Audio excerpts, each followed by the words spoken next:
Ó galera, a habilidade desse pedreiro de marcar uma porta redonda, bem aqui atrás do andame ali, ó, tem a tábua, essa tábua ali, pra frente aqui do andame, ele prega essa ripa aqui no meio certinho e fica girando 360 graus na porta ali, depois vem e corta aí o bloco.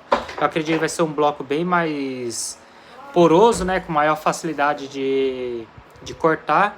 E vai ficar redondo perfeito aí, ó. Isso é muito lá na Índia eles usam esse modelo aí. Você acha que é na onde essa arquitetura? Já inscreva aqui no canal, deixa o like.